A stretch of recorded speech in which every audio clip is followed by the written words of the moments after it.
Wa haula'i, dan mereka ini min naslin, adalah dari keturunan man hummila, orang-orang yang diangkut, ma'a Nuhi alaihi salamu, bersama Nabi Allah Nuh alaihi salam. Jadi ketika banjir bandang yang sangat besar tuh zaman Nabi Allah Nuh alaihi salam, ya kan, tinggi banget tuh. Nah ini kita ini adalah orang-orang penumpang-penumpang yang ada di perahunya Nabi Nuh alaihissalam. Ini turunan-turunannya kita, ini turunan-turunannya itu. Jadi orang-orang dulu yang nggak pada percaya pada Nabi Nuh alaihissalam membuat perahu yang sangat besar, ya kan, dianggap Nabi Nuh itu orang yang majnun, gila dan sebagainya, sampai-sampai orang-orang mentertawakan dan menghina dan sebagainya ketika Nabi Allah Nuh membuat perahu yang sangat besar. Nah, orang-orang yang naik di perahu Nabi Nuh ini zuriyahnya kita nih. Jadi ketika sudah banjir yang sangat dahsyat itu, mati semua itu, manusia itu mati. Nah, kita ini termasuk daripada zuriyah orang-orang yang dulu pernah naik perahu di zaman Nabi Allah Nuh alaihissalam.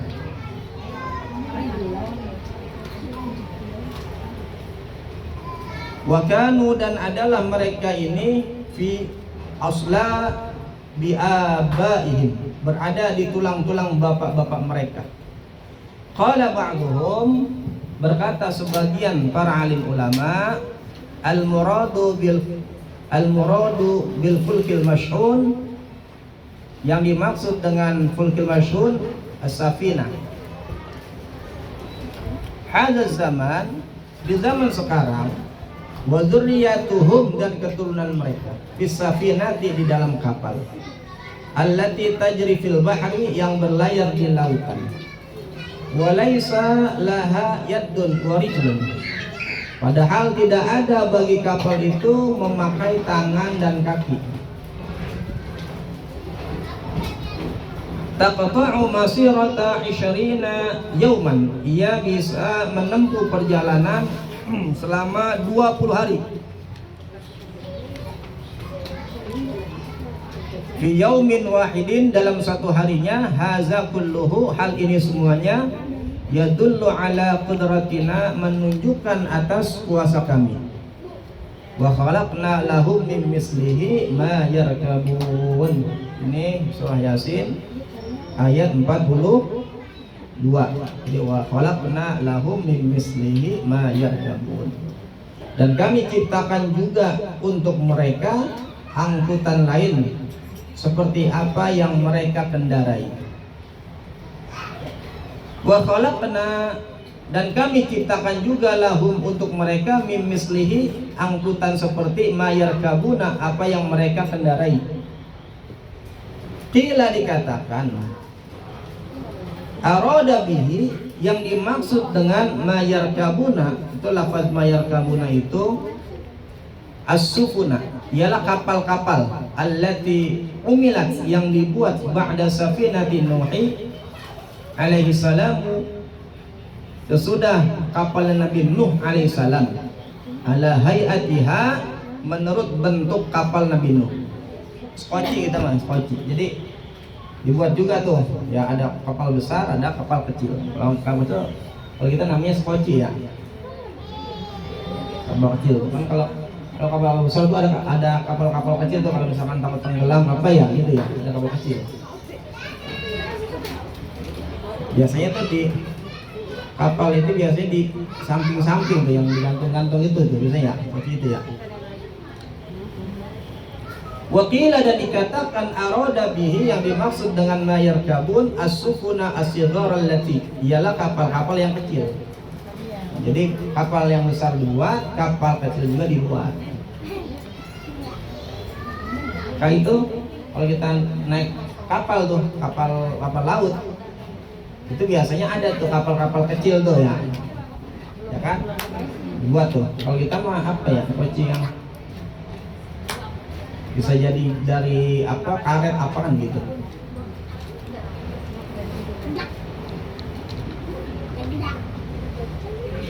tajri fil anhari yang berlayar di sungai-sungai, kal fulki seperti kapal, al kibari yang besar. Jadi kapalnya yang besar dibuat, kapal yang kecil juga dibuat. Itu zaman Nabi Allah Nuh alaihissalam. Di zaman Nabi alaihissalam begitu tuh. Kalau kita tadi kalau kita naik kapal itu biasanya ada kapal kecil. Fil bahri di lautan. Wahaza dan kaul ini kaulu Qatadah wa Dhahaka, yaitu ucapan Imam Qatadah dan Imam Dhahak. Fi ghairihima dan yang lainnya. Warwiya dan diriwayatkan an Ibnu Abbas radhiyallahu taala dari Ibnu Abbas, semoga Allah meridhai atasnya, anhuma dari keduanya, al muradu mim mislihi, yang dimaksud dengan mim mislihi al ibil, ialah unta, fil barri di daratan. Kasufuni seperti kapal-kapal, fil bahri di lautan. Yakni khalaqna lahum, kami ciptakan buat mereka, fil bahri di lautan, as-sufuna yarkabunaha, kapal-kapal yang mereka menaikinya, wa khalaqna lahum, dan kami ciptakan buat mereka, fil baril ibila, di darat itu onta, wal farosa dan kuda, wal bugla dan bigal, wal himara dan keldai, yarkabunaha yang mereka menaikinya, wa yahmiluna asqalahum dan mengangkut barang-barang muatan mereka. Wa hadza kulluhu, dan hal ini semuanya ya dulu menunjukkan ala qudratina, atas kekuasaan kami, wa quwwatina dan kekuatan kami. Wa inna sya' nughriqhum fala sarikha lahum wa lahum yunqadun. Itu surah Yasin ayat 43. Dan jika kami menghendaki, kami tenggelamkan mereka, maka tidak ada penolong bagi mereka dan tidak pula mereka diselamatkan. Jadi ketika itu banjir yang sangat besar, ada yang diselamatin, ada yang enggak. Siapa yang enggak diselamatin? Yang ceritanya riwayat itu masyhur, keluarga Nabi Nuh, itu Kan'an itu. Ya. Kan'an itu luar biasa, anaknya Nabi Nuh, darah daging Nabi Nuh alaihissalam, tetapi dia tidak mau ikut ke perahunya Nabiullah Nuh alaihi salam. Jadi ada itu nentang, orang tua nentang, jadi ada. Jadi kalau zaman sekarang ada yang nentang sama orang tuanya mah bener gitu, baik ya. Ada yang ibadahnya rajin, dianggap baik dan sebagainya, terus anaknya itu nentang, itu memang ada. Itu seperti anaknya Nabi Nuh alaihissalam kan yang enak kita kalau punya anak itu bisa diatur, ya bisa diatur, nikmat kayak gitu, nyenengin kita dan kita gitu. Nah kalau punya anak pada ngelawan mulu udah puyeng kita. Punya anak 10 melawan semuanya, udah pada pusing kita, malah duitnya banyak, ngeluarinnya. Ya, banyak anak, banyak rezeki, pengeluaran kayak gitu. Buru-buru rezeki. Pengeluaran. Ya kalau bisa diatur enak. Tapi walaupun pengeluaran tetap banyak anaknya banyak rezeki. Jangan kita mesut, oh banyak anak banyak pengeluaran, ya tadi keluar itu sama Allah. Ya, banyak anaknya banyak rezeki. Ya, gitu. Apalagi kalau misalkan 4-4-nya jadi orang, atau 5-5-nya, 7-7-nya, atau punya anak 12 itu jadi orang semuanya, enak. Udah tuanya enak, walaupun capek tapi udah tuanya. Kalau zaman dulu kan, ya kan anaknya banyak-banyak, 12, 11, 10. Zaman sekarang mah cukup 2. Iya, banyak kan. Mau nambah lagi udah tua, udah repot gitu ya, atau susah ini. Yang jelas mah kalau misalkan punya keturunan itu nikmat gitu. Tinggal dididik saja, punya keturunan, didik agama yang bagus ya. Cari teman-teman yang bagus, cari lingkungan yang bagus, pendidikan yang baik. Biar apa, nanti ketika udah besarnya ada harapan bagi kita selaku orang tua, bahwasanya anak-anak kita itu nanti bisa menjadi penyejuk bagi kita, bukan panas. Jadi ada anak tua itu ya penyejuk. Ada orang tuanya biasa tuh, orang tuanya biasa aja, enggak jadi orang, artinya tidak, bukan orang terkenal lah, bukan pelopor dan sebagainya, orang biasa, biasa aja. Tetapi dia mendidik anak dengan luar biasa, akhirnya anaknya tersebut menjadi orang yang manfaat, jadi tokoh dan sebagainya. Keangkat nggak orang tua? Ya keangkat. Ya, dalam tanggul begitu. Kalau misalkan kita selaku orang tua nih, orang tua, kita udah mentok gitu, kemarin mentok, ya udah saya begini doang, udah nggak bisa maju mah, susah maju. Dulu aja lagi bujangan susah banget maju, kalau udah tua nyari duit udah susah. Ya, jadiin tuh anak kita, jadiin apa? Jadi orang yang berhasil, jadi orang sukses. Sehingga nanti walaupun kita biasa-biasa saja, kalau anak kita bisa jadi orang sukses, berguna, manfaat, itu dapat mengangkat derajat orang tua itu. Walaupun kita orang biasa. Ada juga orang tuanya derajatnya tinggi, anak yang ngejatuhin daripada derajat orang tua, kan ada begitu. Nauzubillah. Jangan sampai kita begitu. Ya, punya anak dapat menjatuhkan daripada derajat orang tua. Nauzubillah. Berdoa mau ya Allah, Rabbi habli minas sholihin, ya Allah berikan kami turunan orang yang soleh, turunan anak yang soleh gitu. Rabbi habli minas sholihin, Rabbi habli minas sholihin, Rabbi habli minas. Baca doa itu habis sholat tuh, baca 5 kali. Kita pengen anak jadi yang soleh dan soleha, tapi jarang kita doain anak. Doain tuh dalam setiap sholat, selepas kita sholat doain anak kita. Rabbi habli minas sholihin, Rabbi habli minas sholihin, Rabbi habli minas sholihin, Rabbi habli minas sholihin, Rabbi habli minas sholihin. Doain anak kita biar pada jadi anak yang baik, manfaat. Udah Rabbi habli minas sholihin. Iya. Doain anak kita. Pak Ustaz, bagaimana anak saya udah pada dewasa, udah pada nikah? Doain aja. Doain. Jadi bukan hanya anak yang mendoakan orang tuanya saja, kita anak kita doain. Rabbi firli wali walidayya, Rabbi firli wali walidayya, Rabbi firli wali walidayya, Rabbi firli wali walidayya, Rabbi firli walidayya warhamhuma kama rabbaya. 5 kali anak kita baca. Kita selaku orang tua nggak mau doain anak. Nggak mau kita baca Rabbana hablana min azwajina wa dzurriyyatina qurrata a'yun waj'alna lil muttaqina imama. Kita mulai Rabbi habli minas sholihin. Kita nggak pernah baca doain anak kita. Jangan anak kita suruh mulu doain kita, ya doain. Kan namanya nggak seimbang. Ya, anak kita disuruh doain kita, yo doain anak kita. Orang tua Rabbi firli walidayya. Kita selaku orang tua sama anak doanya males, nggak mau doain anak, biar anak aja suruh doain mulu, kan nggak seimbang. Doain anak juga, tiap sholat doain. Bukan hanya anak doain kita terus, tapi kita juga setiap sholat kita doakan anak kita. Baca tuh yang udah diajarkan oleh para nabi, diajarkan tuh Rabbi habli sholihin, Rabbana hablana min azwajina wa dzurriyyatina qurrata a'yun waj'alna lil muttaqina imama. Berapa kali? 5 kali setiap sholat baca. Habis sholatnya zuhur, selesai wirid baca Rabbana hablana 5 kali, Rabbi habli 5 kali. Masa setiap kita sholat setiap hari kita baca 5 dikali 5 25, dikali seminggu, dikali sebulan, dikali setahun, dikali berapa puluh tahun. Masa doa kita yang begitu banyak nggak ada yang nyangkut? Insya Allah ada yang nyangkut. Apalagi kalau hatinya lagi apa tuh, lagi ikhlas, lagi lurus, lagi tenang dan sebagainya. Doa itu.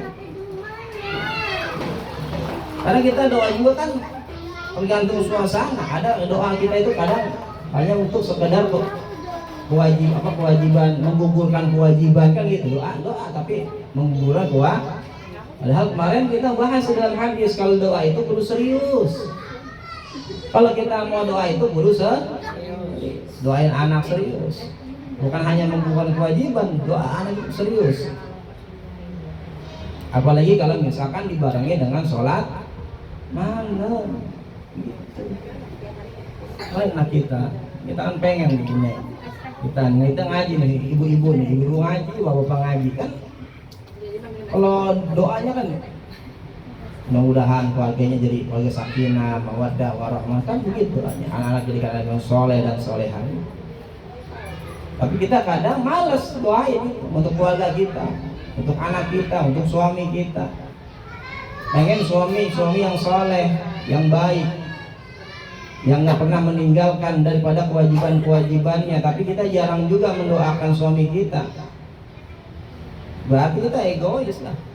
Doain suami kita nih, dari pagi, siang, sore, malam mencari nafkah dengan rasa ikhlas. Kan ikhlas pulang bawa gembolan atau bawa uang dan sebagainya untuk diberikan kepada kita selaku kita istri. Kita mandi istri di rumah, kita duduk manis ya, nonton TikTok, snack video, kadang buat video-video, laki kita malah ikut kepanasan, kehujanan ya bu ya bener ya itu bener. Lagi dimarahin sama bosnya, lagi goblok-goblokin misalkan ya, namanya orang kerja tahu sendiri ya, salah-salahin kok kita selakunya happy ending aja. Doain suami kita kesian ya, emang kita nggak kesian sama laki kita kalau dimarahin orang? Dia nggak ngadu aja sama ibu. Kalau dia ngadu mulu kan, laki-laki mengadu kadang malu ya, itu doain suami, doain soal anak, doain. Apalagi ibu-ibu yang sering ada di rumah, di RT, ibu rumah tangga, banyak itu tuh. Kalau mau doa banyak, kalau mau dipakai benar-benar dengan ibadah, paginya sholat duha, iya, malamnya sholat tahajud, istikharah, hajat, nikmat. Kalau dia mau mendekatkan diri kepada Allah Subhanahu wa taala. Kan ada emak-emak itu sholatnya malas banget, pengen rezeki mah luas, tapi sholat tinggal mulu. Kadang sholat, kadang enggak. Seingatnya, sekamplengnya sholat. Kalau lagi sholat dia sholat ya. Kalau pikiran lagi lurus sholat, kalau lagi bengkok ada sholat. Ya. Sholat mah kalau ditinggal. Sholat semaunya. Ini ngaji, itu ngaji nih tiap minggu ngaji. Tapi sholat suka ditinggal, zuhur suka ditinggal, asar suka ditinggal, maghrib suka ditinggal, isya suka ditinggal, subuh suka ditinggal, ngaji tiap minggu. Dan bagaimana itunya rumusnya? Dia sholat yang doain. Wa inna sya'nughriqhum, dan jika kami menghendaki maka kami tenggelamkan mereka, kata Allah. Fala sariqa, maka tidak ada penolong lahum bagi mereka, walahum, dan tidak pula mereka yunqadhuna, diselamatkan. Ay la mughisa, yakni tidak ada yang menolong lahum kepada mereka, walahum yunjauna, dan tidak diselamatkan mereka minal gharqi, dari tenggelam. Wa qala Ibnu Abbas radhiyallahu ta'ala anhuma, dan telah berkata Ibnu Abbas, semoga Allah meridhai atas keduanya, wala ahadun, dan tiada seorang pun yunqidhuhum, yang dapat menyelamatkan mereka, min azabi, dari siksaanku, illa rahmatan, kecuali rahmat yang besar, minna, dari kami, wa mata'an, dan untuk memberikan kesenangan hidup, ila hinin, sampai waktu tertentu, illa rahmatan minna wa mata'an ila hin, melainkan karena rahmat yang besar dari kami dan untuk memberikan kesenangan hidup sampai waktu tertentu. Kita waktu kan tentu ini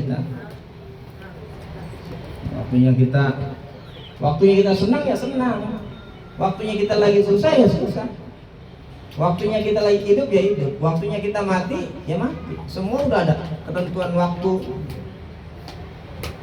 udah ditulis semuanya tuh.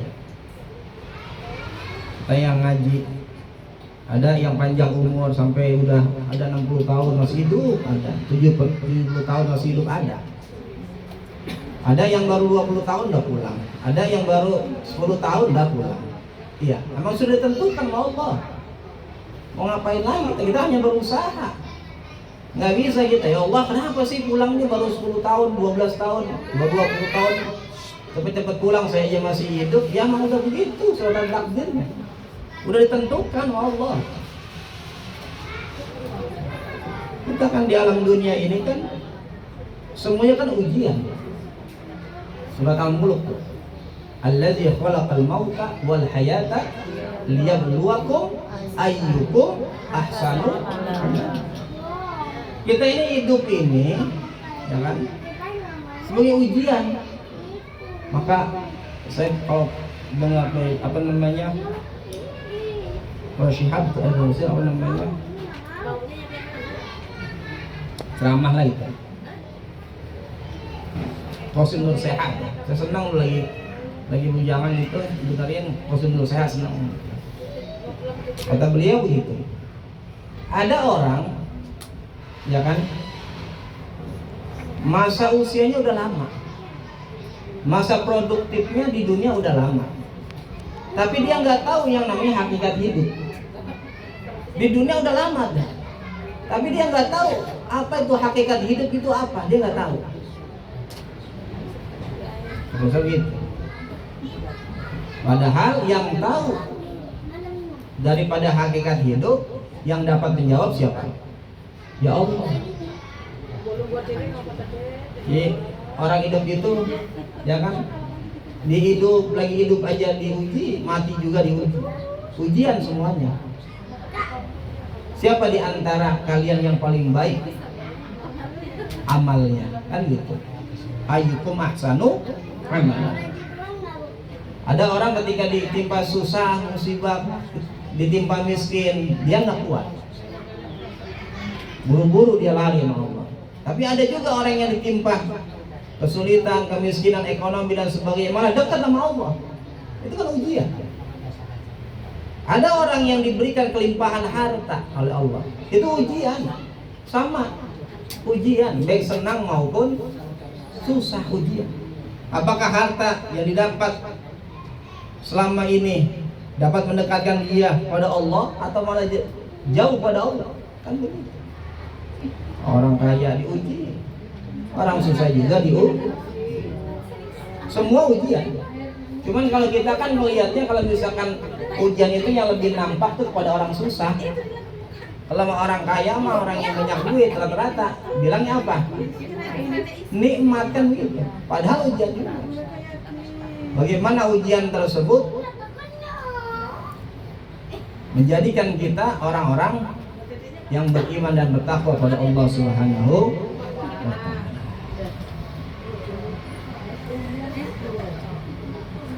Ai ila qidai ajalihim, yakni pada suatu ketika sampai habis ajal mereka, yakni la ahada, yakni tiada seorang pun yuqiduhum yang dapat menyelamatkan mereka min azabi, dari siksaanku, illa terkecuali annarhamahum, bila kami memberi rahmat kepada mereka, ilan qidai ajalihim, sampai habis ajal mereka.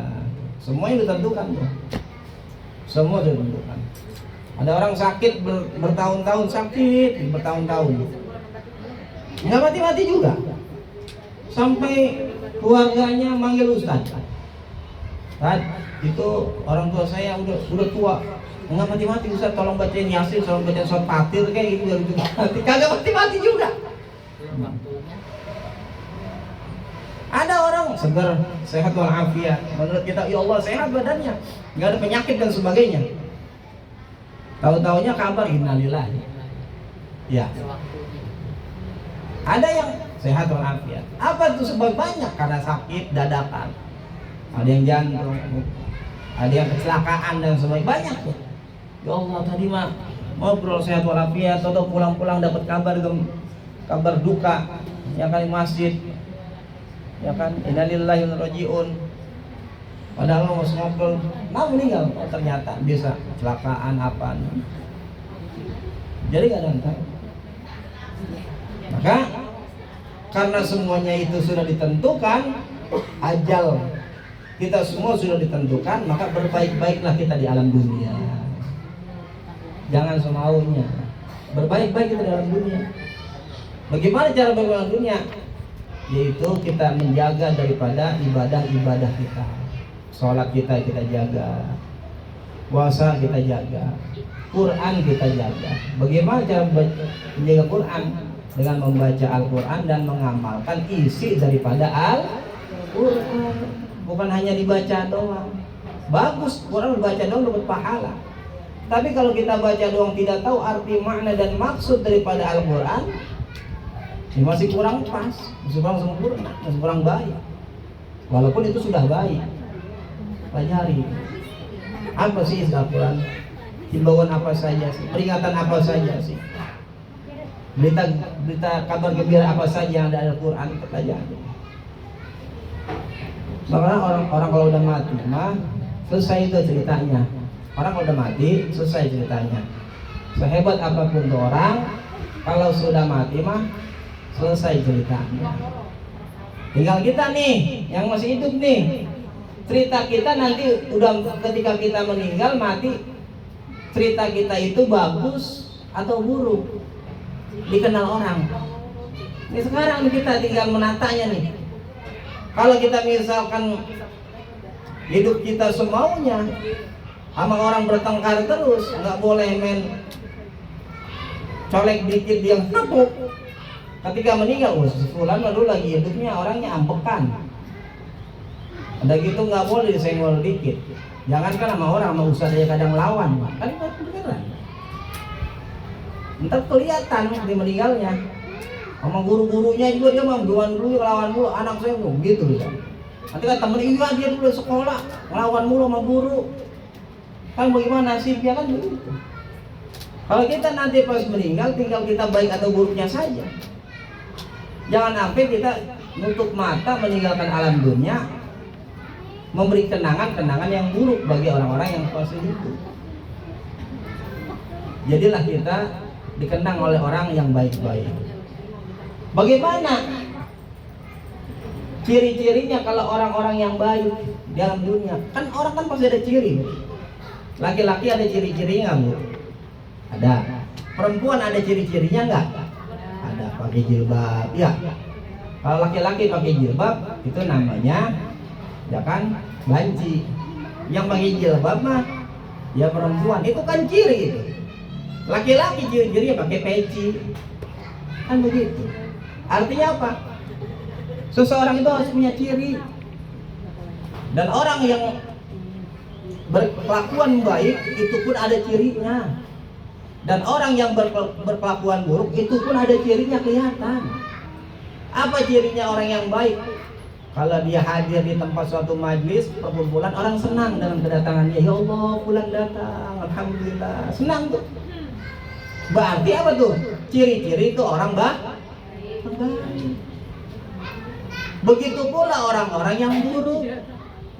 Kalau ciri-ciri orang yang buruk, kalau dia datang orang begah. Ya datang lagi nih orang. Ya, buat onar datang kacau dah. Jangan sampai kita begitu hidup, jangan. Nanti dikenal orang, kita bukan yang baik, jadi yang buruk. Lalu bagaimana tuh? Maka kita jaga hati kita perbaiki hati kita. Jangan sampai hati kita ini menjadi hati yang buruk. Ada ciri-cirinya.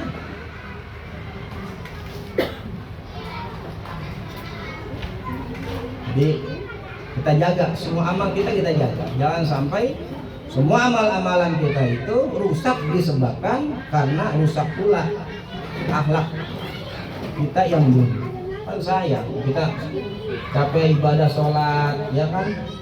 Capek kita puasa, capek kita ngaji, tadabbur Quran, ternyata ada orang yang nagih tentang amal-amalan kita karena orang tersebut pernah tersakiti dengan sikap kita, dengan ucapan kita dan sebagainya. Karena hidup kita itu bukan hanya di alam dunia, hidup kita itu sampai ke akhirat. Orang nggak kerasa ini kita nilai ngaji nih. Ini ngaji ini sebenarnya kita ini lagi nabung. Lagi nabung apa? Lagi nabung pahala. Kalau kita tiap minggu kita ngaji, berkumpul sini dari maghrib sampai isya terus baca yasin, tahlil, tahmid, maulid dan sebagainya. Ini sama aja kita lagi nabung. Lagi nabung apa? Lagi nabung pahala. Kapan tuh terlihatnya pahala? Nanti ketika pada hari kiamat. Oh ya Allah, saya pernah ngaji tiap minggu, baru kelihatan tuh pahala dan sebagainya. Kalau sekarang nggak kelihatan. Karena yang namanya pahala dan dosa itu adalah gaib. Kapan tuh gaib itu nanti akan terrealisasi, kelihatan dan sebagainya? Nanti pada hari kiamat kelihatan. Oh ini dosa, ini pahala.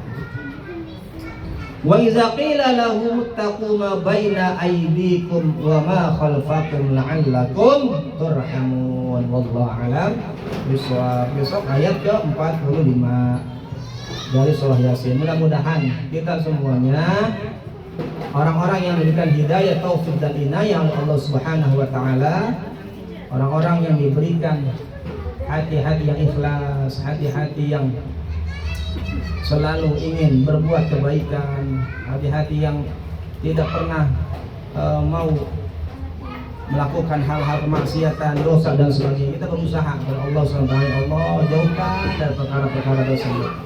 Kalau dosa, maksiat dan sebagainya jauhkan. Kenapa? Karena itu semuanya dapat merusak daripada amal-amal kebaikan kita. Al-Fatihah. A'udzubillahi minasyaitonir rajim.